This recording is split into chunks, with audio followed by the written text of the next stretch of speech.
Welcome to Scaling Impact, where we decode how entrepreneurs are harnessing the power of the UN Sustainable Development Goals to create remarkable and impactful businesses that drive transformation on a global and local human scale. We explore how sustainability is elevating our human consciousness and catalyzing us to create within constraints. We decipher why now is the biggest entrepreneurial opportunity since the dawn of industrialization and what leaders and entrepreneurs can do to harness the winds of change. I'm Anders Nielsen, global futurist, EO Sydney Impact Champion and father, and your co-host with Lisa Andrews for Scaling Impact.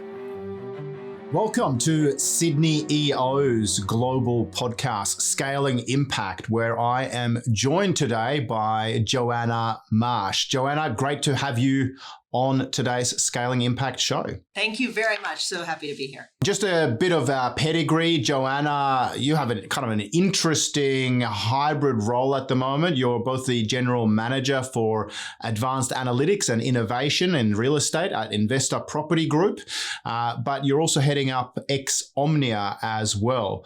And of course, today's theme is around UN Sustainable Development Goal number 11, which is focused on sustainable cities and communities. And of course, at the very heart of sustainable cities and community, no doubt, is real estate, houses, buildings. And I'm super curious to see what your sort of data analytical mind might have in terms of insights and foresights in this space. But before we go down that route, let me just understand, people think of, bricks and mortar. What's this digital layer and how does what Investa and Exomina do fit into sustainable cities and communities? Really, if we think about, we're animals, the humans that live in the built environment. So inside of real estate, we work, we play, we have Christmas, our babies crawl across the floors in residential development. And so it's kind of this infrastructure and layer that we live our lives in. And so that's the built environment. And then in order to build, design, and create that environment, and then to operate it ongoingly, there's an entire world of the real estate industry behind that. And so just like you would be delivering, Amazon or Uber Eats delivers your food to you and the infrastructure needed for that, there's an entire data layer and I guess human layer to build and operate real estate. And so we think about it like a digital twin of the built environment. You can kind of think about it like the metaverse or, the internet. And that's how we optimize, we build, we, really create environments that we humans love. What's been the issues traditionally with the built environment in terms of environmental impact, in terms of the lack of sustainability, I don't know, the carbon emissions of concrete? Like, how do you, what's the carbon footprint of the built environment at the moment? And why do cities, in a sense, need to move from being dumb cities or communities to being smart cities and communities? So the built environment historically hasn't been particularly conscious of things like carbon and different elements inside of ESG, and that's changing. So with big capital requirements, there's trillions of dollars of capital that have signed up to, different responsibility, investment goals, and different things like that. And because of that capital requirement, it's causing a very big conversation in real estate with investment managers on what we should do and how we should do it, and then how we should report on it. So everyone has targets. You go to net zero by X date, and you do these sorts of things. And so then it's how are we going to get there? And so inside of the ESG criteria, there's a raft of different ways that you can play. For example, if you look at climate risk, the CSIRO, there's 60 different climate risk factors. And you might choose for Australia, 6 to 10 that are relevant specifically to our climate, like extreme heat, things like that. Then you would go, how do I create the buildings such that we can manage extreme heat? And it might not be about actually, fire hazard, but it might be about, can our HVAC, can our air conditioning units keep up with the way that the climate is changing. So then we look as a investment manager and go, where do we spend our pennies to renovate our buildings and our built environment such that we can mitigate these climate factors? So there's a lot of complexity inside of ESG and the built environment, because you look at environmental, but then you look at social as well, right? And how do you create infrastructure that is fair and equitable? Affordable housing, how do we make sure there's sufficient childcare, social cohesion? All of those elements also factor into kind of the ESG investment decisions in real estate. So tell me a little bit just briefly about what Investa does and what they think about, because I'm assuming there's a question here in terms of the real estate portfolio or the investments, and tell me if I'm wrong, where you're kind of going, hey, how climate ready is a particular development, or if it's a, I don't know, greenfield site, a brownfield site, etc. But like, is that the sort of big question in terms of climate risk, or when you think about your future portfolio, what you invest in, how do you make these decisions based upon, you said the 60 different criteria, but how do you think about the future of buildings and where you might want to spend your dollars? So we have a head of ESG, Margot, who leads this charge for Investa, and every building has a strategy, an ESG strategy. So the existing portfolio, what we're looking at every year, along as you would with standard financial forecasting, we're looking at ESG forecasting. So if we've promised to get a certain level of or a certain metric of ESG criteria, then it's how do we track to that through the budgets and the teams. And so it's fully integrated with our financial asset strategies. And that it has to be, because otherwise you have kind of two different people trying to manage an asset. So that's at the asset level. Then you roll up to the fund level. And we again have commitments at the fund level and the portfolio level. And then you have commitments at the investor level. So there's an extreme, focus in a good way on how do we deliver on all of those different levels to those different stakeholders. The second part of your question is really, I call it ESG arbitrage. So if you're looking to buy buildings, right? And if you think about it before, you might buy a house and you might think, oh, I can add an extra bedroom, or I can put some marble tile and I can get a pop on the value. That's financial and physical arbitrage. ESG arbitrage is, okay, where can I see that I can upgrade the neighbor's ratings or change this energy efficiency part of this component to drive the value that way? And that's where the investors, and I know Investa, we look at that as well. When you're talking to investors and people who are interested in the future and their net wealth, or at the at the institutional level in terms of their successes, or and someone else building a balanced portfolio, etc., are you seeing more demand from investors in ESG compliant or assets that are sort of future-proof or gets all the ticks of approval of various independent bodies? Is that a trend you're seeing at the moment, or is that hype, that sort of vaporware?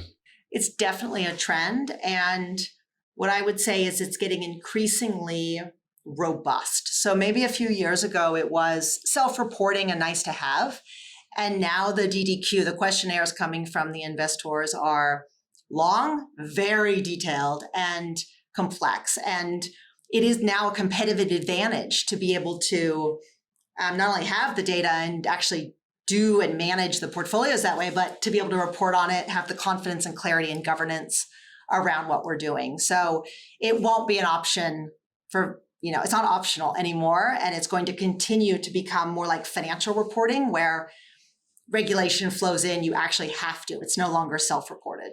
I know you sort of straddle this interesting space between what I would call the analog physical and the virtual, the digital, and certainly, we've known for many years that everything that can be connected eventually will be connected to the internet. And so buildings are a case of, I guess, the Internet of Things. The Internet of Things has often been heralded as this huge opportunity to connect assets, to know what they're doing with their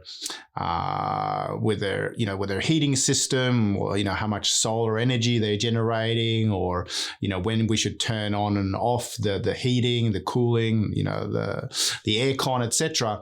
Like, what are the opportunities that you see to connect buildings and make them and communities smart? Like, what can you give us a quantum or a sense or some examples of how smart buildings and communities can help us not just save on our pennies, but also make a real dent in the climate debate? It's a good question. So absolutely, there's sensors. So one of the Investa buildings, one of the most highly censored digital twin buildings in the world, has 22,000 sensors chucking off data all the time, right? So you start to get this real-time digital twin of your buildings. So that's highly valuable because you can then cross-merge it with other parts of data. And that's the real thing, because by itself, the Internet of Things tells you some things, but they're actually, it's not that interesting until you take weather data, until you take human movement data, until you take all these other realms of data.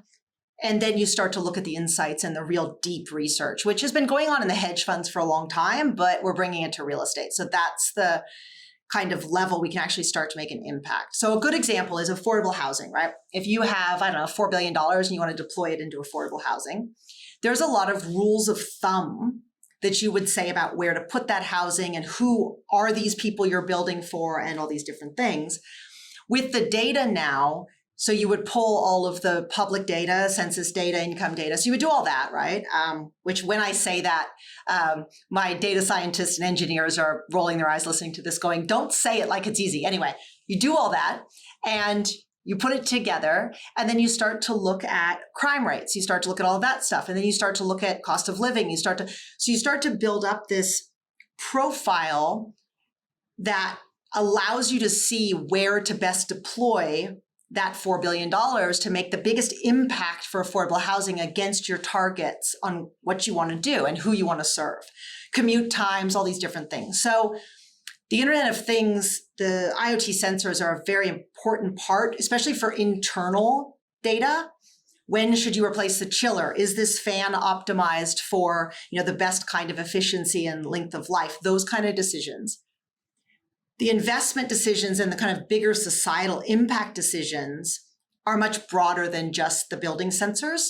And that's where the complexity comes in. I mean, I often hear that the family home is, tragically and sadly, and maybe partly because we spend so much time there, but also partly out of other social inequity and other types of reasons, that the family home is the most dangerous place where for women, for children, and for the elderly, in terms of where you look at physical injury and even death.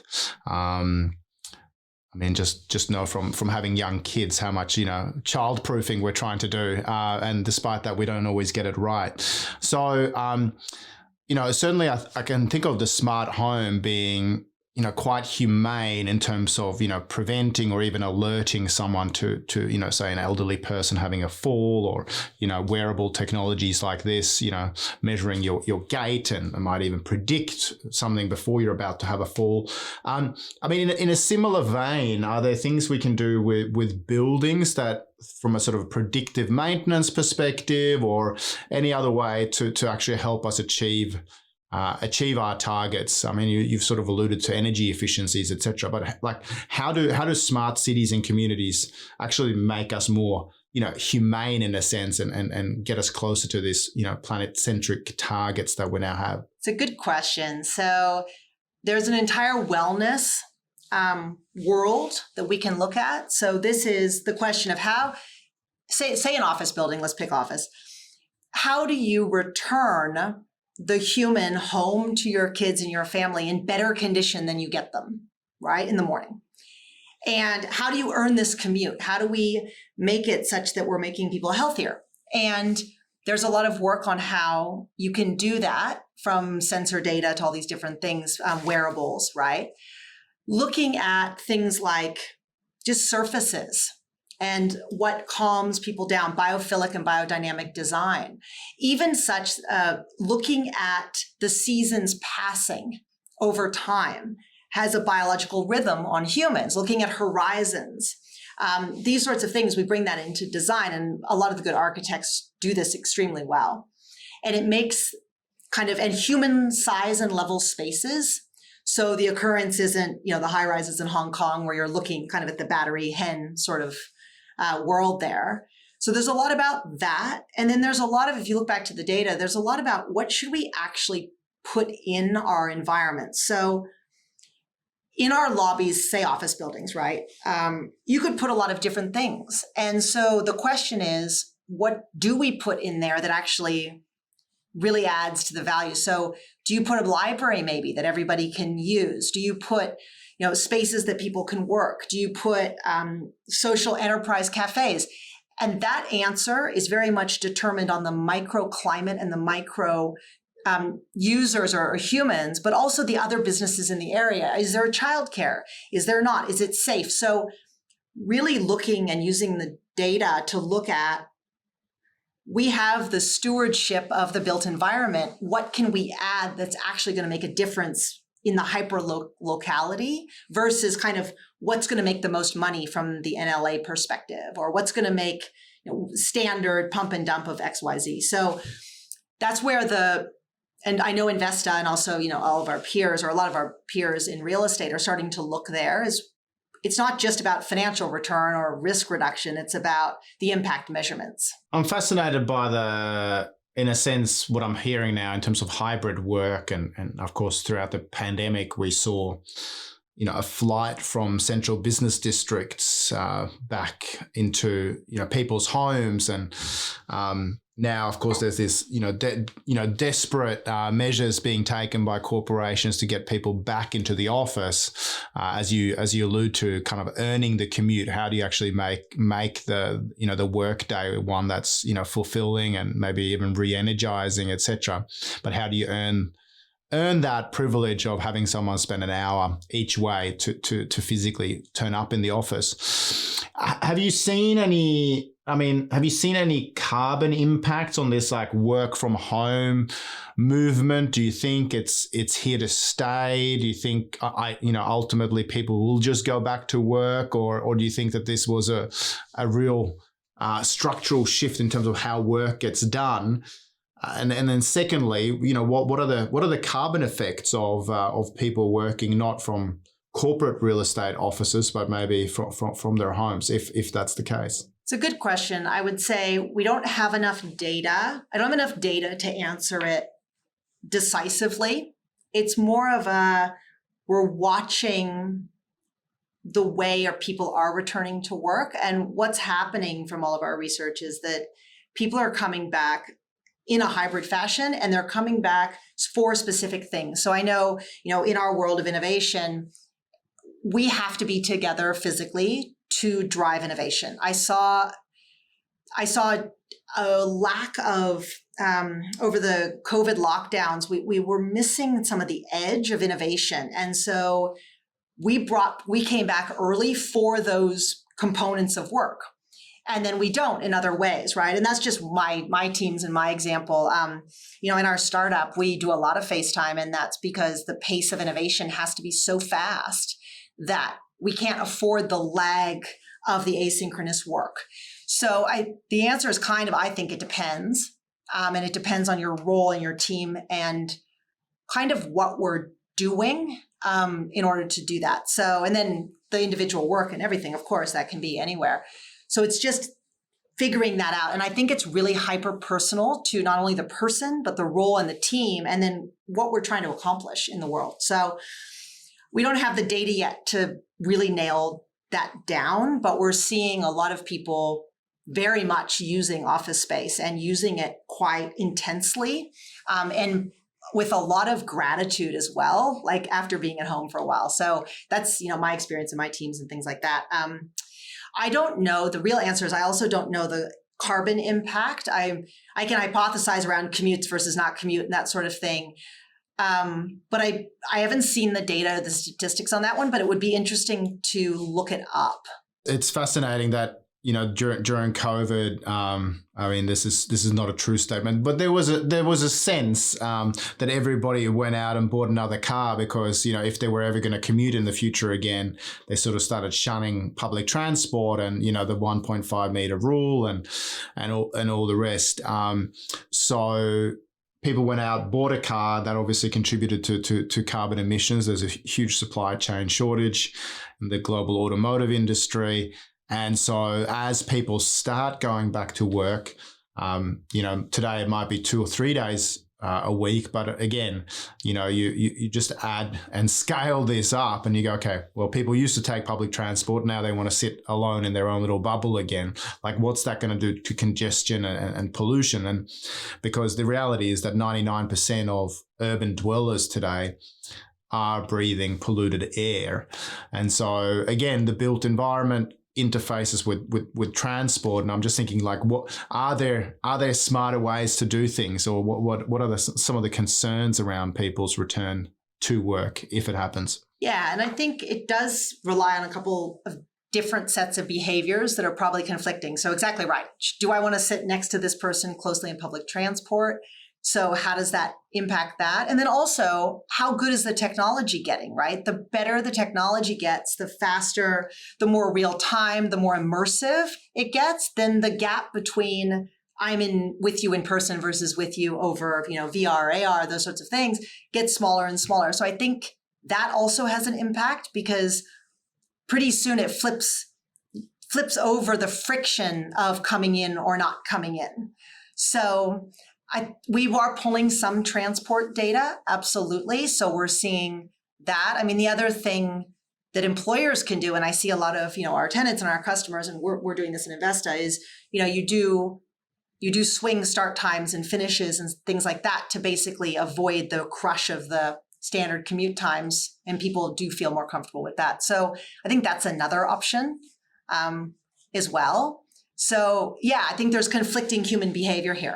Have you got a sort of a gold standard, or just in terms of your passion of data analytics, smart buildings, and a global view of communities and cities? Like, what's the gold standard in terms of sustainable cities? Is there a city, or is there a country, is there a community that we should all learn about or keep front of mind as we rethink our own buildings, our own communities? And so different cities and communities do things better than others. So I would say there's not one standard. One I really like is Tel Aviv in Israel, one of the most connected and data-driven cities globally. Made it very easy for them to push out the vaccine, first in the world to be fully vaccinated.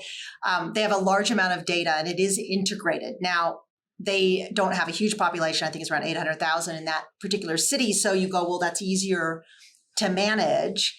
But down to, you can book trash removals, all that sort of thing. Parking spots, municipal parking spots, all through the app. And then they can use that data to figure out where to next build and things like that. So I think the innovation in Israel in general, and specifically in Tel Aviv, I look to that quite a bit, as well as the public-private partnership university component ecosystem in Israel.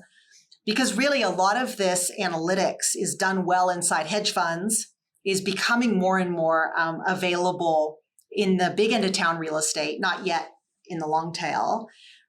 And it's really not done very well at all, kind of in more impact, social, and in kind of non-corporate environments or entrepreneurial environments. So the opportunity is to take that and then actually apply it over here and make it accessible and affordable. UN Sustainable Development Goal, just to kind of take it from this sort of big metaverse or meta theme, blue sky thinking, and sort of concretize it for the entrepreneurs and members and future members of EO that are listening to the show. I mean, UN Sustainable Development Goal number 11 is all about making cities and human settlements both inclusive, safe, resilient, and sustainable. And certainly, technology and real estate technology, prop tech is going to be a component of that. But if we think about inclusivity, safety, resilience, and sustainability, what are some things that you can imagine that, small business owners or entrepreneurs can do when they thinking about making their home smarter as part of a smart community, or where they might put their offices and what to do to their offices to make those more sustainable, or even, picking a geolocation? Like what are some of the thoughts that you might have that you can share with an entrepreneur thinking about how they make their lives and maybe their commutes between office and home is more sustainable, and what are some of the hacks we should be thinking about implementing in our businesses? One thing I would do is I would track what you and your teams do, kind of in the days and weeks. Where do you go? What do you do? Because that starts to give you some data around what kind of environments you need. How much hybrid working do you need? How much on-site with customers do you need? Where are your people? Where are they commuting from? Like that kind of initial, just looking at what is going on in your life. Where are you taking the kids to school or to daycare? How's it working, basically? Because that then starts you to be able to design kind of you can start to innovate. So you can either go activity-based environment. So certain things require certain support, and a physical environment is part of that. So for example, if you need whiteboard space with your team, that means you need a room that they can all get to that has a whiteboard. And probably you want to think about what if someone can't come or doesn't want to come. So you need now a screen, and you need to manage a hybrid environment. And then you probably need a tech layer, something like Miro, which is an online whiteboard platform. There's other ones too, but a way of managing the interface between the hybrid and the people in the room. So once you go, okay, I need that, and I need that how many times a week or how many times a month or a year, then you start to go, okay, where would that be best placed? And then you